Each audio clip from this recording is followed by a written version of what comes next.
안녕하십니까. 세상 읽어주는 남자 이상훈입니다. 오늘은 중국 반도체에 대해서 말씀드리겠습니다. 일전에 말씀드린 대로 중국 반도체는 이미 미국 규제로 큰 타격을 받은 상태입니다. 중국 입장에서는 칩 수율의 절대적인 미국 반도체 장비를 제대로 수입하지 못하면서 칩 양산에 어려움을 겪고 있습니다. 특히 미세 공정은 전혀 진척이 없는 상태인데요. 사실 그 반도체 제조 분야에서 그나마 그 실체가 있고 앞서 있는 분야가 중국에서는 파운드리 쪽입니다. SMIC의 경우 그 14나노 공정에 대한 그 리스크 프로덕션 시범 생산을 하고 있는 상태입니다. 그런데 SMIC가 설립된 정도가 지난 2000년인데요. 지금 시점에서 보면 20년이 지난 것입니다. 그런데 이제 14나노 공정에 손을 대고 있는 수준입니다.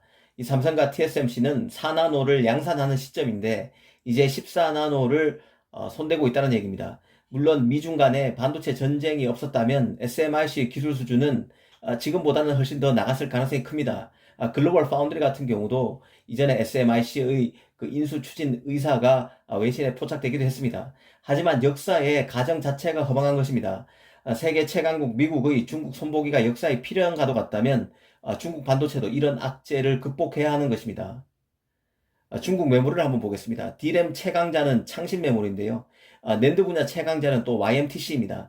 그런데 이 두 회사의 설립 시기는 고작 지난 2016년입니다. 지금부터 5년 전에 설립된 회사들입니다. 2000년에 설립된 SMIC가 20여 년이 지난 지금 현재 이제 14나노에서 무언가를 해보기 위해서 애쓰고 있습니다. YMTC 창신 메모리도 설립 이후인 설립한 지 한 20년이 지난 2023년쯤이 되면 어디까지 기술 수준이 가 있을까요?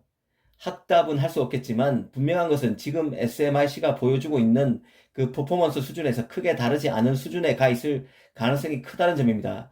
이 세계적인 메모리 기업과의 기술 격차 수준은 여전히 현격한 차이를 보일 가능성이 큽니다.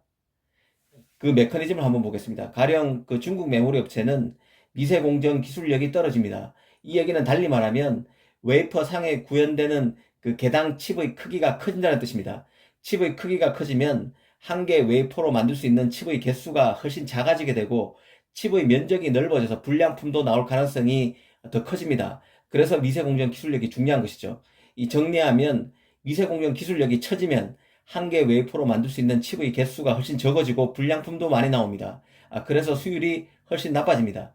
달리 말하면 후발주자가 선두주자와 같은 양의 칩을 생산하기 위해서는 웨이퍼 투입량 자체가 훨씬 많아야 합니다. 한 개 웨이퍼에서 사용할 수 있는 정상 칩이 나올 가능성이 훨씬 낮기 때문인데요. 이 선두주자가 한 개 웨이퍼로 생산하는 칩 양과 같은 규모를 만들려면 웨이퍼 4장 아니면 그 8장을 투입해야 될 수도 있습니다. 이는 원가가 크게 올라가는 문제를 낳습니다.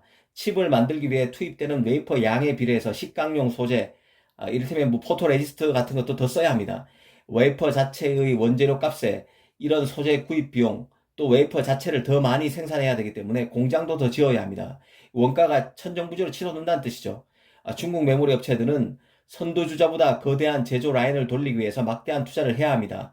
그런데도 생산돼서 나오는 제품은 수준 이하의 제품입니다. 심지어 중국 업체들마저도 자국산 메모리를 가급적 피할 것입니다. 선두 기업일수록 그럴 수밖에 없는 것이죠. 그런 메모리로는 전 세계 기업들과 경쟁해서 이기기 어렵기 때문입니다. 결국 중국 메모리 업체는 적자를 보면서 내놓는 제품도 외면받는 현실에 직면하게 되는 것입니다. 중국 메모리 업체들은 생산한 메모리 가격을 팔기 위해서는 결국 납품 가격을 더 낮춰야 할 것입니다.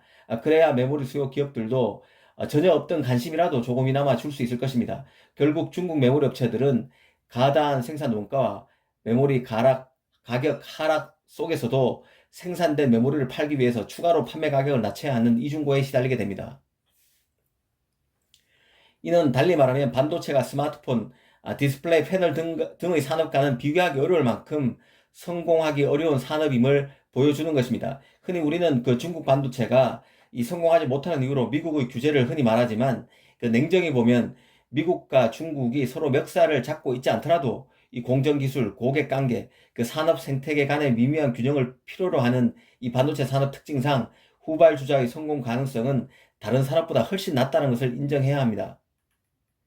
이와 관련해서 그 장중모 TSMC 창업자도 최근 인터뷰를 통해서 의미심장한 말을 했습니다. 이 장중모는 막대한 비용 지출에도 불구하고 반도체 자급자족은 이뤄지지 못할 것이라고 말했습니다. 사실상 중국 반도체가 성공할 수 없음을 의미한 것으로 보입니다. 심지어 그는 반도체 작업자족은 시계를 거꾸로 돌리는 것으로 매우 비현실적인 일이 될 것이라고 말했습니다. 기술의 복잡성이 증가해서 공급망이 전 세계에 걸쳐서 복잡하게 형성되어 있는 게 바로 반도체인데 이 모든 것을 스스로 하는 것은 가능하지 않다는 것입니다. 비용은 눈덩이처럼 늘어나고 기술 발전은 매우 느릴 것이라고도 했습니다. 이 장중모의 이런 언급은 이 반도체에서 자유무역이 훼손돼서는 안 된다는 취지에서 말했습니다. 한마디로 미국 등의 그 자국 중심주의적 규제가 문제가 있다는 맥락에서 얘기한 것인데요. 하지만 인터뷰의 결론은 이런 규제 때문에 중국 반도체는 성공 가능성이 없다는 것으로 기결됐습니다. 이 시간에는 중국 반도체에 대해서 한번 생각해 봤습니다. 감사합니다.